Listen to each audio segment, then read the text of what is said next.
Hello, everyone, and welcome to a new episode of The Business of YouTube. Today we have Andy Martson. If you have been in sports in the last few years, you probably heard his name because he has been creating a massive community of sports industry leaders. He understands everything about the whole media ecosystem, and he's a community man. I like to think about the keywords like community, sport, and athletes as well. That's the other keyword that I associate with Andy. So I'm very glad that he's joining me today to the podcast. So we're gonna explore more about these keywords. Welcome on board, Andy. Thank you, and thank you for the very kind introduction. I definitely wouldn't profess to know everything, but hopefully I know enough, or at least a little bit, that's interesting to people. So we'll see how. Well, definitely something, and there's a bit more than something, I would say. But let's start from the very beginning. So now you do have kind of two hats at the moment. Like you're definitely the founder of Sports Pundit, the newsletter and community that's growing massively. Like it's never stopping. Every time I see it, it keeps growing and growing, which is great. And the other part is that you are also part of the player fund. But shall we start from like the very origin of the Sports Pundit? Where is this coming from, and why did you build it? And what is it for the ones that don't know it? Yeah, sure. I guess to start off with what it is, I would now describe it as a community for sports industry professionals. There's a newsletter, podcast, in-person events, WhatsApp group. So it's become quite all-encompassing, I guess. But it didn't start like that. It started off as just a newsletter. And for the first 2 years that I was writing the newsletter, it was just a newsletter. The motivation when I initially set out to create Sports Pundit was I was working for a agency, essentially doing research and insights for the partnerships team. And so my role was entirely internally focused. And I could see that a lot of the deals that were being done at the agency were through relationships as much as they were through the hard work and research that me and the team I was in were doing. And so I kind of saw that as a problem because I didn't have that many relationships. And because my role was internal, I was only building relationships with a very select group of people that were around me. So I had a thought like I want to try and start building relationships. I wasn't necessarily the most extroverted person and able to just walk into a room and immediately connect with everyone. And so newsletters sort of stood out. You turned out to be very famous though. Like you're not an extrovert, but now everybody knows you. So which is interesting, like the whole evolution. Maybe, but I think there's a little bit more kind of confidence you can have when you've got the time to prepare it in terms of your written word allows you to be a little bit more thoughtful in the way that you go about approaching something. And then I guess you build a bit more confidence over time. So I would say I'm a little bit more confident now, but even with the podcast, like a lot of the time I'm not the guest, I'm the host. And so there's a little bit more safety in knowing if I say something stupid, I can just delete it. I can just remove that bit. I can make myself look a bit smarter, right? So yeah, when I started it, it was written content and that kind of gave me a bit more security. I was already doing research and insights. So like I was already reading a lot about what was going on and trying to understand trends and things. So it was kind of additive to my role anyway, I felt. But then I guess one part that maybe is interesting to people that are looking to create content was obviously I didn't have an audience at the time. I just started in the sports industry straight out of uni. I didn't have family that worked in sports or anything. So I was starting from zero. And so I wanted to kind of piggyback off existing audiences. So I came across the Are You Not Entertained podcast with Roger Mitchell, who I'm sure a lot of the listeners are aware of. And he has Are You Not Entertained? And they have a good following for their podcast, but they didn't have any written content. And so when I initially started thinking about newsletter, I thought about it in the context of maybe I could write a newsletter for their podcast. And then that evolved into, I'll write about topics that they're also talking about. And so they'll want to share it with their audience. And so a lot of the early subscribers I got were people that already followed his podcast. So I sort of got to piggyback a little bit off of an audience that he's already built over a lot longer. So despite being early 20s in the sports industry, the audience that I had was more of like maybe like a 40, 50, 60-year-old executive, because that's the audience I sort of piggybacked onto. It was a good audience to start from, though. It's harder Yeah, the other way around. for sure. And I think that's where like that advice is probably still applicable to a lot of people. Like there's a lot of great podcasts out there that don't necessarily have written content. And so is there a way to kind of like lean into existing audiences that are maybe being underserved in some way by content? And so like, if you can provide that kind of like additional service or additional value on top of it, not necessarily behind the creator's back, but like I actually went to Roger and said, hey, you don't have a written newsletter, I think it would be valuable. So it was all very collaborative, right? It was value add for them, it's value add for me. And so like I think there's probably other opportunities out there for people to say, how can I add value to something I'm already passionate about, and like use that as a launch pad? So it's not. Well, I guess that's the logic of social media in general, like online media. Collaboration is actually adding 1+1 is equal 3. It's not like competition. It's like they're not competing for the prime time. So it's great value create for both. So that was a smart way to look at it.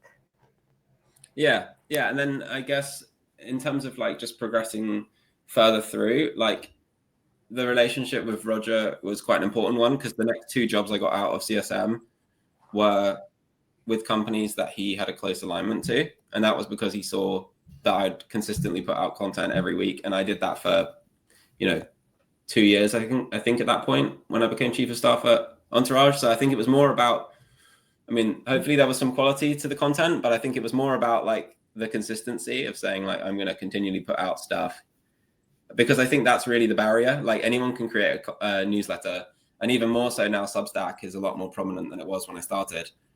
It's very easy to go and set up a newsletter, but we're getting towards, it's the start of February now, right? Like January, everyone says like, oh, I'm going to start posting more on LinkedIn, or I'm going to start writing a newsletter. I'm going to start Like a the podcast. dream, everybody starts in the first week of January, but then in June it's not the same. Exactly. And so that's where I think there's like another kind of moat or barrier, is like, can you consistently churn out the content and continue to work hard? Because the first couple of weeks you get probably the biggest lift in terms of like, all the people that are close to you will kind of follow you week 1 or 2. So maybe you go from 0 to 50 or 0 to 100 like quite quickly, but then there's a plateau after that, right? Where it's like 100, and then the next week it's 101 or 102, and you're like, oh, this is a bit of a grind. Like I'm going on holiday next week, I'm not going to bother writing a piece of content because I'm away. That's when I think you can kind of then go, you drop off, you say like, I didn't bother that week, so I won't bother this week. And so I think that consistency is like is a really key thing. And then I think the other part to this, and I probably only started thinking about this once I was already 2 years in, maybe longer, was kind of trying to pivot from initially being content into community, because content and community obviously aren't the same thing, and audience and community aren't the same thing. And I would still say like I'm on that journey from audience to community. But I think it's important to recognize that the content is a flywheel that can help engage a community. But the value of Sports Pundit isn't the content. There's a lot of sports industry media companies that are much bigger than me, with huge journalist teams, and they can churn out 5, 10, 15 pieces of content a day. The value really is in like curating a community and in bringing people together. And so that initially came about because I was meeting individual people that were subscribed to the newsletter for coffee. I would kind of see a name that I thought was interesting and reach out and see if they wanted to meet me for coffee. And then I realized I'm going to be drinking way too much coffee if I keep doing this. Yes, that's too much coffee. Not good. So I basically said, like, I'm going to put out a message in the newsletter and say, I'm going to be at this pub on Thursday from 6 till 8. If you're reading this and you want to meet up with other people in the industry, like come join me at the pub. I booked the table for 30 people, I think it was, because that was the most you could book for without having to pay a deposit. and I think we had something like 60 people turn up. So that was kind of how. First one. So that's kind of how it then evolved into community. So it was initially those meetups, and then actually I had a friend in New York that wanted to come over for one, and I was like, well, it's just meeting at a pub. It's not something to fly across from the US to come and attend. If you're ever over for a conference or something, then definitely come along. But I wouldn't go out your way to do it. But why don't you try and do something in New York? And I can basically make the same proposal to readers, and if any of the people reading are in New York, they can meet you at a pub. And so, yeah, he did that. And then I had to start a WhatsApp group so that I could basically message a few different people in New York to try and organize those. And I was basically playing around with the WhatsApp communities feature. And I accidentally created a WhatsApp community, which then grew really fast. So I guess that's the other part to this is like some of it was very strategic, some of it was complete accident, but then it's kind of leaning into the accident and saying like, oh, this seems to be really popular. I should probably do more of this, and actually like stop hammering at something that doesn't work and just say like, well, if this is what people seem to be naturally flowing into, I should probably lean into this. So the WhatsApp group was like something I initially created to try and manage some of the events, but ended up becoming its own thing. And allows how many people are involved there in the WhatsApp group and the newsletter? What's the size of the community now? Yeah, so the WhatsApp I think is about between 800 and 900 people, which is obviously quite busy. It's very, very active. Yeah, and there's a lot of activity there. I think like one thing I've tried to be quite careful of in the WhatsApp group is like being quite quick to delete stuff if it's not value add. Like I think it can quite quickly become a message board if you let it become one, and then no one wants to hang out there. So the opportunity I think for WhatsApp is like there's a lot of news happening all the time in the sports industry. I'm not going to ever be the one to cover that because there's already enough really great media partners out there that are covering that.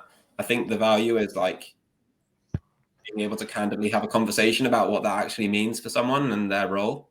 And so like I think the value of the WhatsApp group is if a piece of news breaks about a new media deal, someone in the group probably knows something about that beyond what's being reported. And it's not that they're disclosing private information. It's more like, this is why we think that this is an exciting deal. And that's not necessarily always what's talked about in the press release. So it's kind of like getting that next level, or that kind of like that insightful layer beyond just the news, which is like, here's why that actually matters to me as a executive working in media or an executive working in whatever area of the sports industry. And I think that's where it's quite exciting. So that's kind of become the main kind of like hub, I guess, for the community. And then I see the content that I put out as being kind of like an amplifier of the people within the community. So a lot of the time, the news that I cover in the Friday kind of highlight reel will be kind of like that news piece that really like sparked a debate in the group, right? So that then kind of amplifies that even further and kind of makes people feel even more like a community. So I'm trying to lean into that a bit more, particularly since the new year. I now like announce everyone that's joined in the last week. And I think that there is like that element of like, if people can see exciting new people joining all the time, it does make people feel more a part of something. Whereas before I could always see it, but not everyone else could. And so people, I think, were a bit surprised suddenly when they could see the quality of the people coming in, because up to that point, it'd only been me that had been seeing that. So I think I have to say that, yeah, when I joined the community, actually somebody told me like, how come you're not in the community? I was like, okay, there's either you're in or you're out. I was like, okay, wow, what is this? And I have to say, something I really enjoyed is the quality of the people. B, is zero commercial, is really like generally talking about the sport business in general. So and people want to engage, and it's really exchange of views or whatever. It's just really, it's very organic in a way, and definitely very highly moderated. I see. I really don't know how you do it, especially on the WhatsApp. I'm like, poor Andy, like he's jumping on everything, and I'm like, okay, I understand the value. I just really don't know how you can do that, but I appreciate that. I think that's very valuable.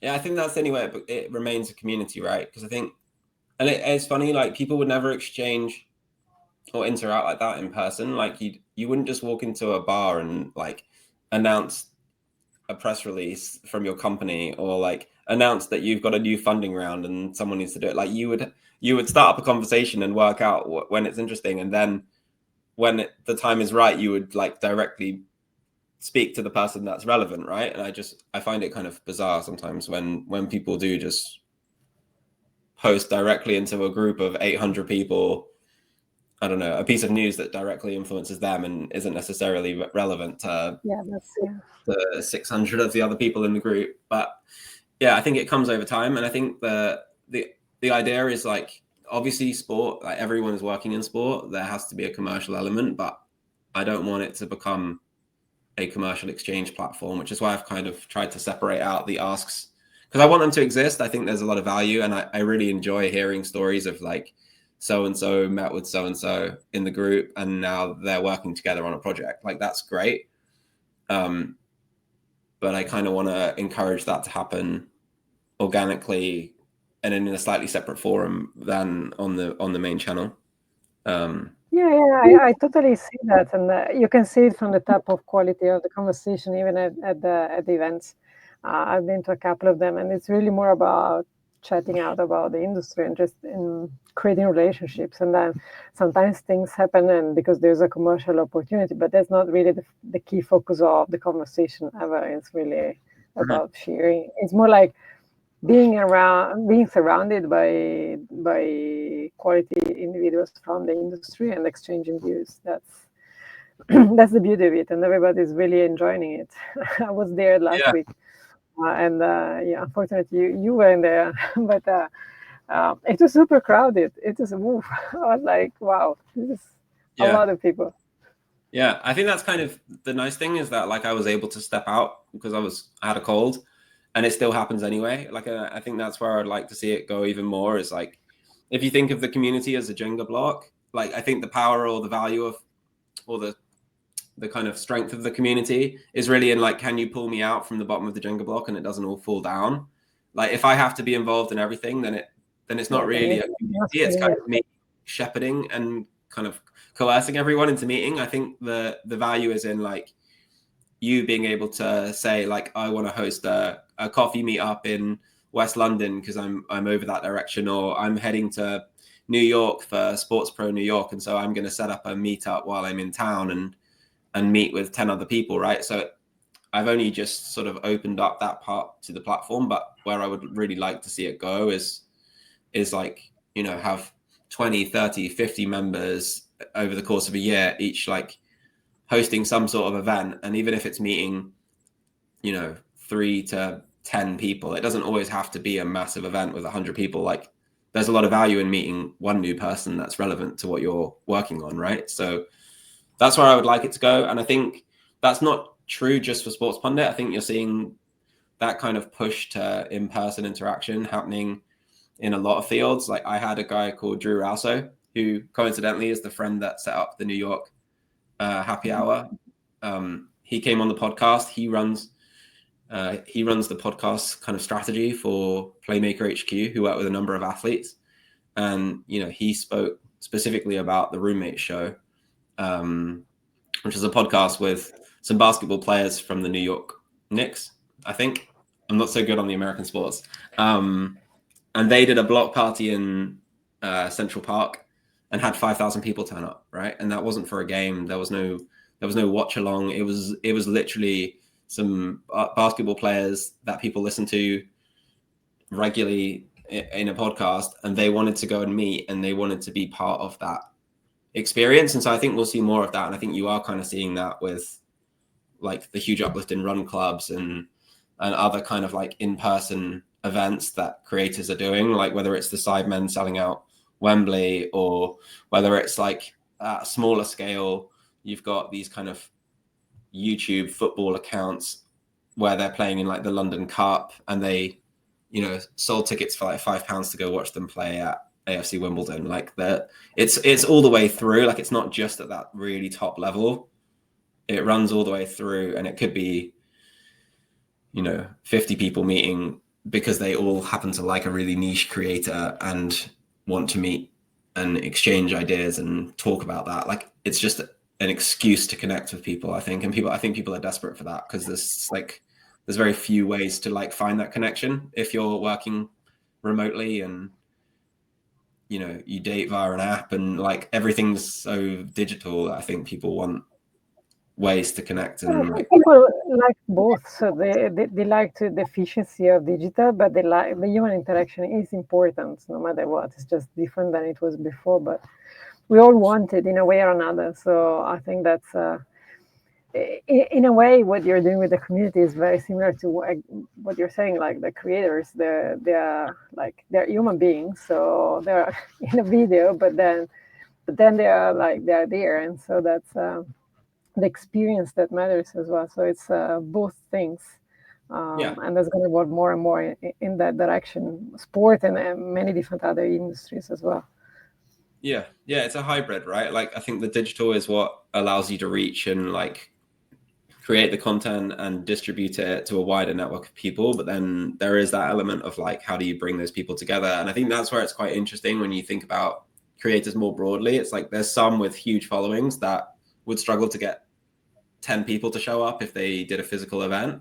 And there's others that maybe have a much smaller following on paper, but the people that do follow them are really, really engaged and would, fly to a different country if there was an opportunity to hang out with one another. And so like, I think that's where you'll really start to be able to test the value of creators, and which ones have created more kind of meaningful connection with their fans, and which ones have kind of chased an algorithm and maybe got more views, but don't necessarily have that kind of deeper tie-in to their audience. Yeah, and the tie with the audience is what ultimately is you can that's the value of it. So you can define the level of value based on that. It's not just the number of users, subscribers, or whatever. It's really about how that community, small or big, that is like really at core, like it's sticking together around the topic, around the creator, around like something that's they just stick together for. But now let's move to the athlete side of your experience. So now you're also part of the player fund, and you are overseeing as well, like this real change of how athletes are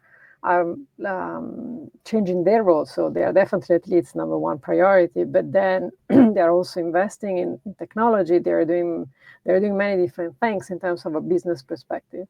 And from my perspective, what I see as well, like athletes are like definitely way more into the social media now with Cristiano Ronaldo, who is just writing the playbook of how to land on YouTube, like in style. Something is changing very much on YouTube as well. But the whole proposition of the athlete is changing, and I would like to have your view on this, and because you are an active part of it. So, where do you see this, and what's your role as well in the player fund, and anything that you can share there? Yeah, sure. So I think like the best way to explain it is probably like to talk about a book that I got recommended probably about a year ago by a guy called Matt Gentry. Again, someone that came on the podcast. At the time, he was just transitioning from being the manager of Andy Murray and moving into a role with Authentic Brands Group, who look after a lot of both brands, but also a lot of athlete IP. And the book that he recommended was a book called A-List Angels, which essentially spoke about the story of a number of celebrities that got into investing. And it was basically this kind of merge of Hollywood and Silicon Valley. But the reason it was so compelling and is relevant here is like it basically amplified the opportunity for for athletes and the competitive advantage that they have, which is all about access. So the advantage that an athlete or an actor or celebrity of some note, or I guess creator as well, would fall into this category is that they have unparalleled access, right? People want to be around them. And so they get into deals, or they get opportunities to be part of deals that maybe like a regular person or a person with the amount of money that they have, because they're wealthy, but they're not necessarily the wealthiest, right? So there's other value, I guess, that they can bring to the table. And so Nico Rosberg had a good quote on it when he was on The Business of Sport, which was, venture isn't an asset class, it's an access class. And so there's only a certain amount of great companies out there. And so the really, really great founders can be selective of who they want to let in and who they want on their cap table. And so being an athlete or being a celebrity will get you in the door to a degree. But then the second part to that is like really understanding the value that you bring to complement the other investors.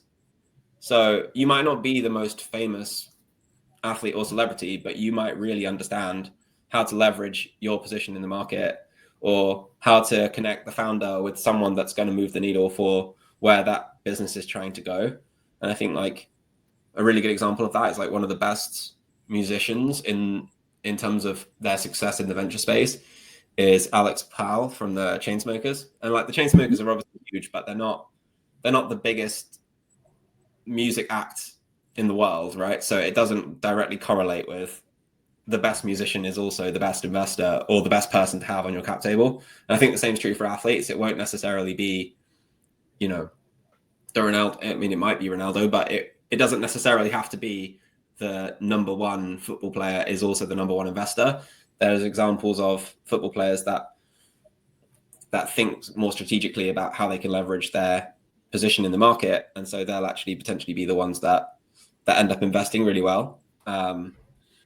And so yeah, the Players Fund essentially exists on a very similar thesis to what's basically laid out in A-List Angels, which is we want to bridge players with world-class founders, and we want to build relationships with those tier one venture funds to basically get access in and allow the athletes to kind of come in and be complementary to those top tier investors. And then crucially, we're also focused, and I'm working on a project at the moment that will enable athletes to become more educated in how they provide that value. So we kind of want to help both sides, right? We want to create the relationships and be kind of that bridge, because athletes do investments themselves, but it's going to be very hard for them while they're playing professionally to do everything themselves. And so we want to basically be a vehicle for athletes and help athletes get access. We also don't charge fees to the athletes, which means we have a much broader pool of athletes than other athlete-backed funds. And then we also want to help educate so that they can understand how they provide value beyond kind of name, image, likeness, because that's not something we include in the type of deals we do. So I can't really speak quite as much to that, but there obviously are a lot of examples of athletes investing into something and in exchange kind of putting their face to something. And I think we're seeing that quite a lot in YouTube as well, like whether it's Mr. Beast and Feastables or Emma Chamberlain and her coffee. I think there are definitely scenarios where an athlete should or could put their face to something, but I think it's a balance between understanding how much you want to leverage your name versus like at what point are you diluting the value of your brand if you invest in too much stuff and the investment is purely a kind of media for equity exchange. And so I think you kind of want both. Like you want maybe one or two, maybe slightly more deals where you're kind of going all in and saying like, you can leverage me as a person because you align really closely with what I believe. And, you know, I think Mr. Beast, again, good example of that. Feastables aligns well with his audience, which is, you know, maybe more likely to eat chocolate. And then also he has his other business, which is focused on like view stats, I think it is, which is focused on kind of like YouTube analytics, right? So again, like he's followed by a lot of other YouTubers because he's kind of like the best at it in terms of getting views and driving engagement. And so it makes complete sense for him to roll out a tool that he built internally for his own analytics. Yeah, and it should really like align with what you're doing, your audience and your values. Otherwise, it's not gonna move the needle for you as an athlete, but not for the brand. Like it just it doesn't work. Yeah, and I think the other thing I saw really recently, like I mentioned Emma Chamberlain and her coffee. Like again, like she was drinking coffee in all of her videos. So again, really good alignment in terms of like, what coffee are you drinking? Oh, I'm drinking my own brand of coffee, and I've had a very direct relationship with deciding on where we source the beans and what the packaging looks like and all that stuff. And I'm going to talk you through all of that as a follower of mine. And so you're much more invested into that product than her simply saying, go buy Nestle or like go buy Nescafe, right? Like, and I've never, and actually not drinking it herself, right? So I think that's really interesting. And then to the point we made earlier about the physical experiences, I think I saw a day or two ago an announcement that she started to launch physical coffee chains in the US. And again, like that becomes like a physical kind of accompaniment of her. And so like the aesthetic that will be in those shops, obviously people will go in that have no idea who Emma Chamberlain is, but the aesthetic within those shops is an extension of her. And I think that's really, really exciting to see, because I think I haven't seen many bridge that gap before. So I'm really curious of how that goes. Yeah, that's an interesting case. I'd agree. Yeah. I should probably also note, like from an investment perspective, like the Players Fund is obviously focused on venture, and a lot of the examples I've given are kind of venture investments. There is obviously a much broader range of investing that athletes or anyone else could do, and they should probably also look at kind of like this as one part of a much broader portfolio. But I'm only speaking to that part because that's the bit that I work most directly on. Nice. And in terms of from your knowledge as well of the athletes and the athletes community, like what's the your perception as well of the evolution of the social media, YouTube, but social media in general, from the sport community? What's your perception of the trend or anything that is happening there that could be interesting to share? Yeah, so I think when it comes to athletes and social media, the kind of uptick is probably just correlated to the fact that the athletes that are now playing have grown up on social media, and so they're much more native to it. And like, you know, whether it's F1 and someone like, you know, Lando Norris, who's got a really great following, and kind of like they've been online playing, you know, video games on Twitch ever since they were like, you know, 13, 14, 15. And so they're just much more natural at it, I guess, than maybe like the older generation of athletes. So you're probably in that first kind of real instance where the majority of athletes now have grown up and completely understand the platforms. So I think that's a big part. And then I think the second part is probably just like there's kind of been this divide, I guess, between like the traditional press and then what happens on social media. And a lot of athletes don't necessarily like the narrative that is created for them by the traditional press. And so social media provides an avenue for them to go and speak about what they genuinely care about. So I think you're seeing like certain athletes create niches for themselves where if they're really passionate about fashion, they can go and speak about that. And, you know, Instagram accounts like Footballer Fits end up with huge followings, and like the players all want to interact with that account because it's an account that's genuinely creating value for the community that athlete wants to be part of. And like the athlete sees the value in kind of like building their profile in that space. So I think they can own the narrative, and then it can become business as well. But owning the narrative for some is really crucial. And then it's like kind of second layer, then it becomes business. But that is real value for them, especially if they're under scrutiny all the time. Yeah, exactly. Like the mainstream press is largely focused on performance and like critiquing you either side of that performance. Like either you're really great or you had a bad game, and so you're getting criticized. And so I think there's a bit more of a flat line in terms of like, I want to talk about my off-field hobbies, whether that's darts or golf or fashion or whatever it is. And make sure there's more audience that is willing to know the personality more, like the person behind the personality. It's like they see everything on the pitch or like on the race or whatever the sport, but the point is that they want to know the person, what they like and how the sense of humor is, or like what they're funny at or what they're good at. Like, I don't know if you're good at cooking or you're a disaster at cooking. Either way, it's enjoyable to know more about the person behind it. Yeah, and I think that there is a particularly interesting opportunity here on the women's side. So,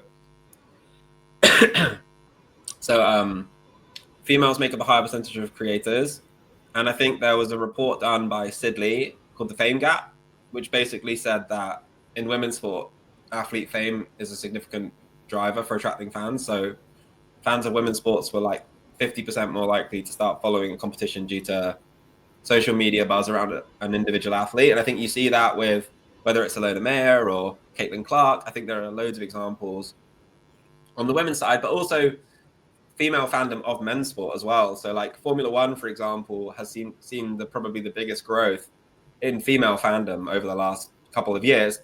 And that's it's basically 50-50 now, kind of. Which and is interesting.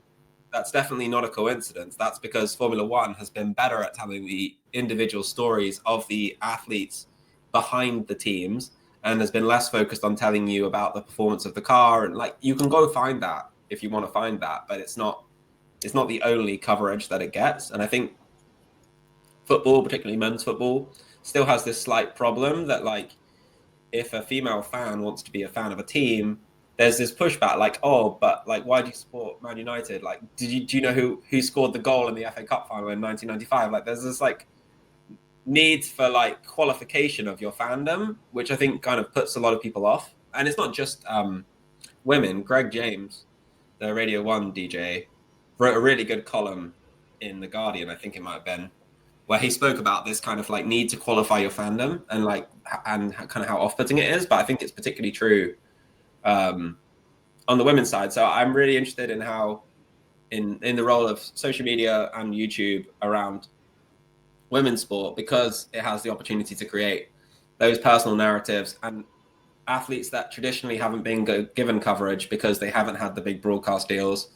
And so there hasn't been the same kind of push to tell their story, can now kind of take it into their own hands and say, well, I'm going to tell my story anyway and see who's willing to listen and kind of build my own audience. And then I think especially on the women's side, because in a lot of cases is kind of a new thing as well. Like there are new teams coming up, new competitions, new sports that are coming up for female athletes. I think that it's all to be built, which is good and bad. I mean, it's bad that there's a lot of work to be done there. 100% is not the same as if the sport has been there for 100 years. But on the other side is like it's a green field. You can just build it however you like it, and especially for the athletes, where you can have massive growth rates and as well commercially. But it's really about creating the fandom and the community and then the business on top of it. But it's because there are less rules in a way, because this is less tradition. You can just write your own rules and build more value out of it through social media, because they're all kind of young anyway, so they're all born with social media, which is kind of something that they can leverage at their own building value, basically. So I think it's not there yet, so popular, but I think it's growing, and as well, like I think it should be growing even further, like faster. Because really there's so much value to be built there, and I'm sure there is an audience for whoever. Like there's so many stories about that.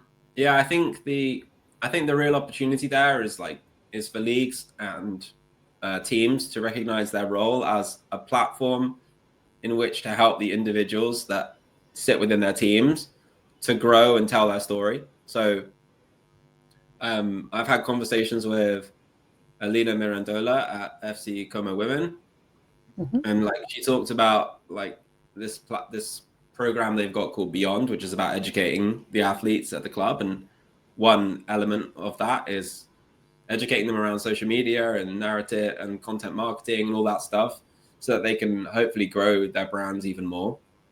I'm pretty sure there's stories of US colleges and around NIL kind of educating athletes on how to better use social media, how to negotiate brand partnerships, that kind of thing. And then, Jessica Hammond-Graf from Women's Elite Rugby, obviously, Alona Mayer is that kind of like standout athlete at the moment, but the idea of Women's Elite Rugby is, can it be a platform to help other women kind of break out, right? And it's a platform which can help create more authenticity around the kind of achievements of the athlete. And so like, I'd love to see leagues and teams be more creative in how they provide that platform. So like, the best example I've seen so far, and I don't think it's perfect, but I think it's a really good move, was Alexis Ohanian, who was a co-founder and investor in Angel City, and is famously the husband of Serena Williams, and it's probably like one of the only examples of a guy getting called husband of ex-athlete, but he's obviously very successful. But he's also founder of Reddit, among other things. But fair enough. He also runs a venture fund as well, which has done some pretty significant investments. But yeah, he helped fund a show called The Off Season, which followed like a number of NWSL players, and they were all living under one roof. And it was basically like reality TV, bring in a director that I think it was from like Vanderbilt Rules. And so, yeah, it was basically like, let's not just create another fly on the wall docuseries because that's been done a billion times. Let's find another way to let different personalities shine through. And so I think, yeah, the more leagues and teams that kind of take a punt on these different event formats or these different kind of content formats, the better, because it's like content that then the athletes can be posting to their own channels. And I think that's one thing that like the Kings League and Ball has done well, is like they let you co-stream basically onto your platform, or like simulcast it to your platform as well. So they're getting more reach and everyone kind of wins from that, I guess. Perfect. And very last question. So because we're coming to the end, more personal, let's say, but what are you most proud of? Oh, that's a hard one. I mean, I think I kind of half said it before, but like when you hear stories of people that have landed new business or a new job through the group, like that makes me really proud that I've created something that's positively impacting others. In terms of like a specific moment, I did an event called Speakers Only in November at Saracens, which was basically this idea that all the events I'd done and most of the events I'll continue to do will be the social events, which are open to anyone. But I wanted to do a one-off event, which was more like a think tank. And so it was 50 people, 10 panels of 5, half under 30, half over 30. Everyone speaks, hence the name.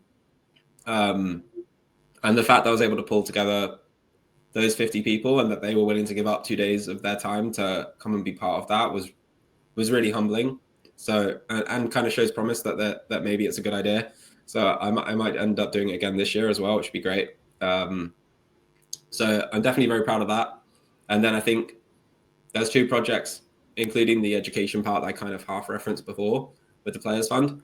I'm hoping that more details will be out in the next kind of 6 months on those. So I can't say too much more, but yeah, when those come to fruition, I'll be very proud if they do.